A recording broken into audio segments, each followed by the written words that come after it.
ازيك يا اسطى؟ عامل ايه؟ انا هنو النهارده جبت لك اقوى 5 مابات في روبلوكس. لو لسه ما لعبتهمش يبقى فاتك نص عمرك. بس قبل ما نبدا انزل دلوقتي اعمل لايك واشترك في القناه، ويلا ما نطولش عليكم نخش في الموضوع على طول.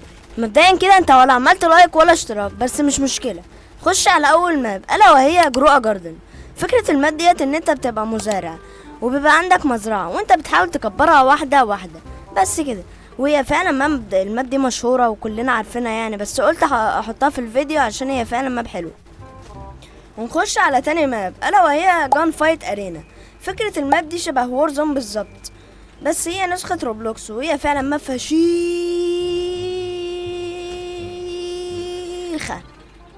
وانت لازم تجربها. وننتقل على تالت ماب الا وهي ايفاد. الماب ديت في كده عفاريت معموله ستيكر بتجري وراك وانت تحاول تجري منها، بس هي فعلا ماب حلوه ومشهوره بين الوطن العربي. ونخش على رابع ماب الا وهي ام ان 2. انا مش هشرح الماب دي علشان الوطن العربي كله عارفها، لا وطن عربي ايه، العالم كله عارفها. ونخش على خامس ماب والاخيره والمحبوبه الى قلبي بصراحه الا وهي اريو لونلي.